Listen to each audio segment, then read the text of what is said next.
मैं रवि कुमार, स्वागत है आपका NSIS में। जेएसएससी के दोबारा जो एग्जाम ली गई थी सितंबर माह में, उसके सीजीएल के रिजल्ट जारी कर दिए गए हैं। इसके संदर्भ में हाई कोर्ट में एक याचिका PIL भी दायर हुए हैं और उस संदर्भ में एक प्रारंभिक निर्देश माननीय हाई कोर्ट के द्वारा आया है। लेकिन बहुत सारे अभ्यर्थियों का यह कहना था कि जो भी निर्देश आया समझ में नहीं आ रहा, आगे क्या होगा।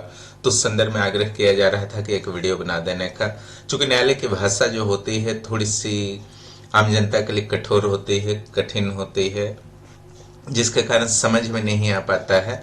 इसलिए इस वीडियो को बनाया जा रहा है ताकि आप अच्छी तरीके से समझ सकें क्या निर्णय वास्तव में आया है माननीय हाई कोर्ट का। और मैं अपनी ओर से आकलन भी करूंगा कि आगे क्या हो सकता है। हालांकि अंतिम निर्णय तो पूरी तरीके से माननीय हाई कोर्ट के निर्देश पर ही निर्भर करेगा, आदेश पर ही निर्भर करेगा। तो जो भी आपके आदेश या फिर निर्देश आते हैं माननीय हाई कोर्ट के, वो आपका पहला पिटिशनर होता है। दोनों पिटिशनर के आपके नाम यहाँ पर दे दिए गए हैं, उनके एड्रेस वगैरह दे दिए गए हैं जिन्होंने PIL को दायर किया है। ठीक है। दूसरा जो होते हैं वो प्रतिवादी होते हैं। ठीक है। तो प्रतिवादी में आपका राज्य सरकार को भी प्रतिवादी बनाया गया है, जिसमें झारखंड राज्य और उनके मुख्य सचिव, और ये भी राज्य सरकार के अंडर में ही आएंगे। ठीक है। ये भी स्टेट गवर्नमेंट वाले ही प्रतिवादी हैं। 678 12 और 678 12 678 जो है राज्य सरकार से रिलेटेड है। तो प्रधान सचिव, वरिष्ठ पुलिस अधीक्षक कचहरी चौक रांची, प्रभारी अधिकारी सदर पुलिस स्टेशन कोकर औद्योगिक क्षेत्र।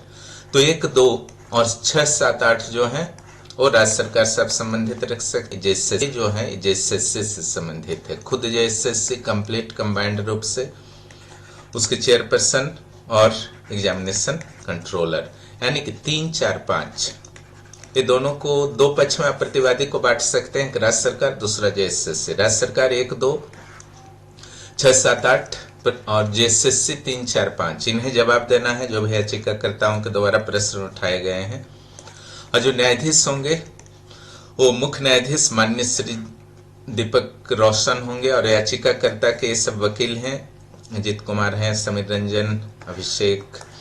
और प्रतिवादी के जो आपके वकील हैं राज्य जो 1, 2, 6, 7, 8, ठीक है, उनके लिए 1, 2, 6, 7 और 8 वाले प्रतिवादियों के लिए। और जेएसएससी के लिए जो वकील हैं श्री संजय पिपरवाल, यानी कि 3, 4, 5 वालों के लिए राकेश रंजन, प्रिंस कुमार, जयप्रकाश। ठीक है। इसको शॉर्ट में किया गया है। और माननीय न्यायाधीश के द्वारा शुरुआत की गई है कि किनके द्वारा इस मैटर पर जानकारियां दी गई, जिसमें मुख्य रूप से अजीत कुमार थे याचिकाकर्ता की ओर से, जेएसएससी की ओर से संजय पिपरवाल थे। आरोप क्या लगाया गया है? ठीक है। आरोप जो आपका लगाया गया है कि 2021 पदों के लिए जो भर्ती की परीक्षा हुई थी 21 और 22 सितंबर को हुई थी, और उसमें पेपर लीक हो गया था, और उसके समर्थन में याचिकाकर्ता के द्वारा कुछ सामग्री उपलब्ध कराई गई है, जिसमें कुछ इलेक्ट्रॉनिक उपकरण भी हैं। याचिकाकर्ताओं का कहना है कि इस संदर्भ में एक शिकायत पुलिस स्टेशन रांची में भी की गई थी, जिसमें पेपर लीक के तरीके का विवरण दिया गया था। यह भी तर्क दिया गया है जो झारखंड सरकार के द्वारा 2023 में झारखंड प्रतियोगी परीक्षा भर्ती में अनुचित साधनों के नियंत्रण और रोकथाम के उपाय के अधिनियम 2023 के तहत ऐसे स्थितियों से निपटने के लिए कई प्रावधान हैं, जैसे FIR तुरंत दर्ज करना है, उसका जांच करना है, और पेपर लीक से संबंधित अपराधों जो भी अपराधी हैं उनको सजा देना है। तो याचिकाकर्ताओं के द्वारा यह जानकारी दी गई है कि कानून राज्य स्टेट में झारखंड में ऑलरेडी है। ठीक है।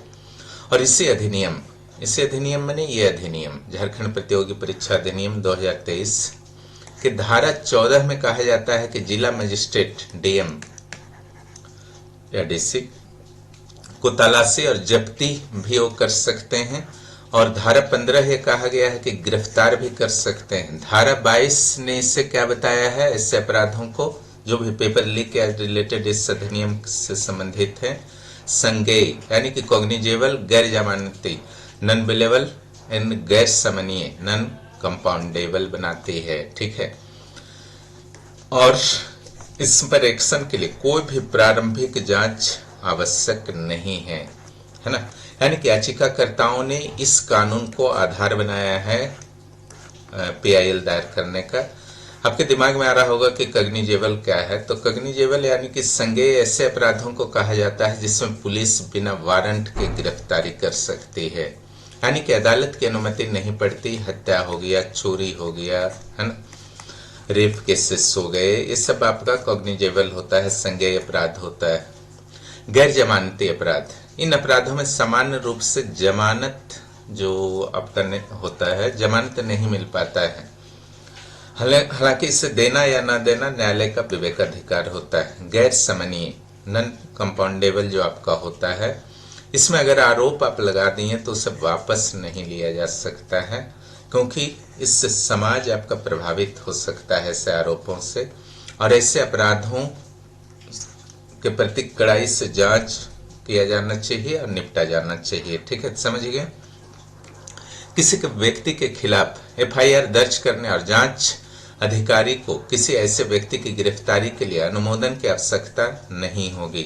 ठीक है, गिरफ्तारी दर्ज करने और जांच अधिकारी को किसी ऐसे व्यक्ति की गिरफ्तारी के लिए अनुमोदन की आवश्यकता नहीं होगी अगर इस अधिनियम के तहत किसी पर आरोप लगा है। बहुत इंपॉर्टेंट है। दूसरा, धारा 24 कहता है कि कम से कम डीएसपी लेवल के अधिकारी ही इसकी जांच करेंगे, अपराध की जांच, जिससे SC ST वाले में देखते हैं ना।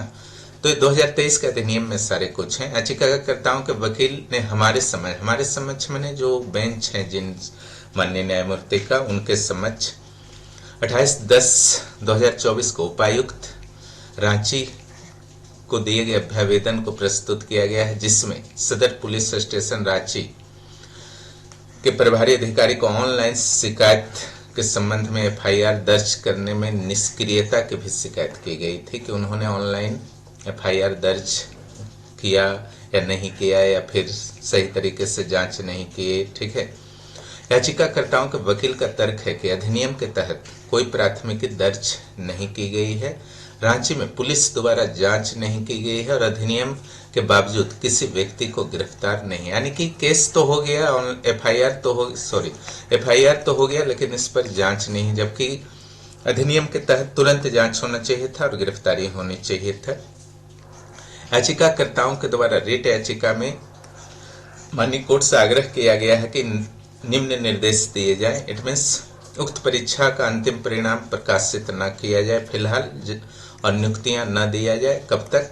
जब तक जांच पूरी नहीं हो जाता है। ठीक है, इसके बाद जो आपका, ये तो आपका हुआ कि याचिकाकर्ताओं ने क्या कहा। फिर माननीय न्यायाधीश कहते हैं कि जो प्रतिवादियों के वकील हैं उन्होंने क्या जवाब दिया। तो यहाँ पर जो आपका जेएसएससी के वकील हैं उन्होंने कुछ जवाब दिया है, लेकिन स्टेट गवर्नमेंट्स के जो वकील्स हैं, एडवोकेट्स हैं, है ना, उन्होंने अभी तक कुछ भी जवाब नहीं दिया है, यही जानकारी दिया है। यानी कि जो 3, 4, 5 जेएसएससी वाले वकील हैं, जिनके हेड जो हैं संजय पिपरवाल हैं, उन्होंने जवाबी हलफनामा जैसे ही उनको मिलता है उन्होंने कुछ दिया है, और जो 1, 2, 6, 7, 8 वाले जो हैं उन्होंने जवाबी हलफनामा यानी कि जवाब नहीं दिया है। ज्यादा टेंशन नहीं लीजिए। ठीक है, यानी कि केवल 3, 4, 5 जेएसएससी वाले ने जवाब दिया है। ठीक है, ऐसे महत्वपूर्ण कागजात के पेज संख्या 114 में कुछ जांच रिपोर्ट, ठीक है, और कुछ कागजात तो जरूर प्रस्तुत किए गए हैं। ठीक है, जैसे हजारीबाग में कुछ हुआ था तो उसके कागजात हैं, और कुछ अलग अलग अधिकारी जो मजिस्ट्रेट के रूप में नियुक्त थे हजारीबाग से रिलेटेड, उन्होंने उपायुक्त के माध्यम से जो भी दावे के समर्थन में कथित रूप से सामग्री याचिकाकर्ताओं के द्वारा दी गई उस पर संदेह व्यक्त किया गया है। प्रतिवादियों के वकील ने इस रिपोर्ट के आधार पर तर्क दिया है कि याचिकाकर्ताओं के सामग्री गढ़ा हुआ हो सकता है, यानी कि डेटेड हो सकता है। ठीक है, यानी कि गलत बताने की वहां पर बात की गई है प्रतिवादियों के वकील की। और इलेक्ट्रॉनिक उपकरणों की मौजूद सामग्री पर टिप्पणी करने के लिए उनके पास तकनीकी विशेषज्ञता नहीं है। ठीक है, यानी कि याचिकाकर्ताओं ने जो भी किया है वो क्या सही है, यानी कि उचित साक्ष्य है, उसको कैसे माना जाए जबकि उनके पास विशेषज्ञता नहीं है। प्रतिवादियों के वकील ने यह भी तर्क देने की मांग की है कि उन्होंने याचिकाकर्ताओं से उन उपकरणों, यानी कि प्रतिवादी के जो यानी कि जेएसएससी के जो वकील हैं, उन्होंने कहा कि उन्होंने याचिकाकर्ताओं से डिमांड किया था, ठीक है, कि जो भी सामग्री है, मूल सामग्री है, उनको लाए, लेकिन प्रतिवादी को देने के लिए याचिकाकर्ता लोग आगे नहीं आए। जैसा कि आपने पेपर वगैरह में पढ़ा था, बार बार समय दिया जा रहा था जेएसएससी के द्वारा। प्रतिवादी संख्या, अब कोर्ट का प्रश्न ये है, ठीक है, कोर्ट क्या कहते हैं, प्रतिवादी संख्या 3-5 क्यों नहीं चाहते कि पुलिस मामले की जांच करे? वे क्यों नहीं चाहते कि पेपर लीक का संकेत देने वाली सामग्री, इलेक्ट्रॉनिक बरामद उपकरण इत्यादि बरामद किए जाए, जबकि जेएसएससी के पास मूल्यांकन की तकनीकी क्षमता नहीं है? इन उपकरणों में निहित सामग्री के बारे में स्पष्ट नहीं किया गया है।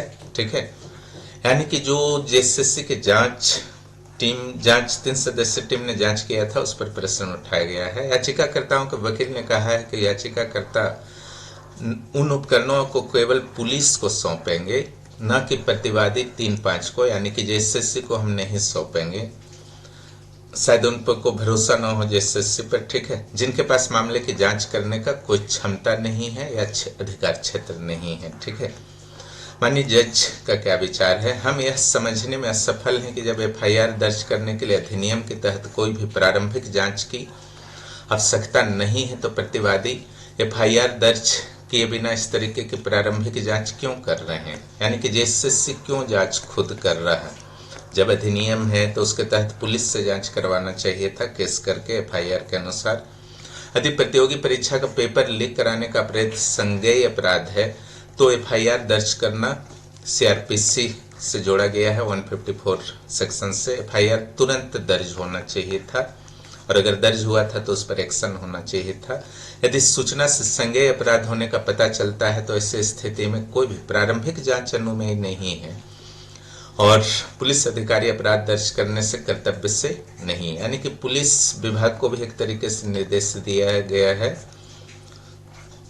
प्रश्न उठाया गया है कि आप लोगों ने एफआईआर पर कार्रवाई क्यों नहीं की, या एफआईआर अगर दर्ज नहीं हुआ है तो एफआईआर दर्ज न करने वाले दोषी अधिकारियों के खिलाफ कार्रवाई की जानी चाहिए, और संज्ञेय अपराध का खुलासा होना चाहिए। राज्य के विद्वान वकील हमारे समझ कोई भी सामग्री प्रस्तुत, जहां तक राज्य सरकार के जो भी वकील हैं, तो अभी तक ये नहीं पता चला है, यानी कि माननीय जज का कहना है कि ऑनलाइन दर्ज की गई शिकायत पर किसी भी प्रकार की जांच हुई हो 2023 के अधिनियम के तहत। जज कहते हैं कि हम इस बात से हैरान हैं कि जब इस प्रकृति के मामलों की जांच करने के लिए राज्य में एक विशेष कानून बनाया गया है तो उसके तहत कार्रवाई क्यों नहीं हुई। और कानून के तहत अगर किसी विशेष तरीके से कार्रवाई करना है तो संविधान और नियम के अनुसार यही है कि उसी तरीका का पालन किया जाना चाहिए, यानी कि जांच का तरीका वही होना चाहिए, कोई और तरीका नहीं हो सकता है। जब 3 महीनों से एफआईआर दर्ज करने और उसकी जांच करने में प्रतिवादी यानी कि राज्य सरकार क्यों निष्क्रिय रही, इसका कोई भी स्पष्टीकरण कोर्ट को नहीं मिल पाया है। ठीक है, तो ये सारे आपके मामले थे। इसके बाद आदेश रांची हाईकोर्ट के द्वारा यानी कि सिंगल बेंच के द्वारा क्या आता है, इन परिस्थितियों में हम प्रतिवादी संख्या को निर्देशित करते हैं, किसको, 3 से 5 को, कि अगले आदेश तक कोई भी परिणाम इस एग्जाम का झारखंड स्नातक यानी कि जेएसएससी सीजीएल का घोषित नहीं किया जाए। ठीक है, जो 22 और 21 को एग्जाम लिया गया था। इसके अलावा जो राज्य सरकार 1, 2, 6, 7, 8 के प्रतिवादियों को भी कहा गया है कि तत्काल एफआईआर दर्ज हो, आरोपों की जांच हो और सुनवाई की अगली तारीख तक जांच की रिपोर्ट, यानी कि जांच भी कर लेना है, रिपोर्ट भी 22 तारीख को दे देना है। क्लियर। और फिर अगला जो तिथि दिया गया है वो 22 जनवरी 2025 दिया गया है। ठीक है, और 126 को अनिवार्य रूप से कहा गया है कि आप लोग शपथ पत्र दायर करेंगे, FIR, जांच एंड रिपोर्ट। ठीक है, यही आदेश आपका था माननीय हाईकोर्ट का। अब यहाँ पर आगे की संभावनाओं पर हम लोग चर्चा करते हैं।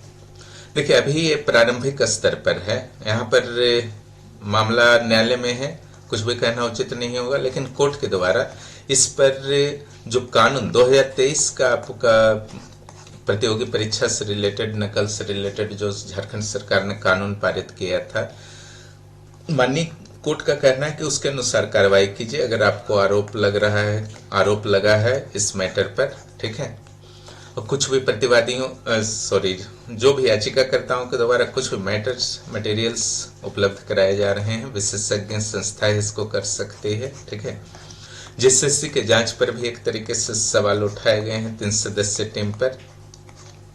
रिजल्ट की जहां तक बात है, तो जब तक माननीय हाई कोर्ट का निर्देश 22 जनवरी या उसके बाद नहीं आता है, तब तक आपका रिजल्ट रुका रहेगा। लेकिन एक चीज स्पष्ट कर देना चाहता हूं कि कहीं से भी आपका डॉक्यूमेंट वेरिफिकेशन वर्तमान में चल रही प्रक्रियाओं पर माननीय हाई कोर्ट के द्वारा रोक नहीं लगाया गया है, उसमें किसी भी तरीके की रोक नहीं लगाए गए हैं। ठीक है,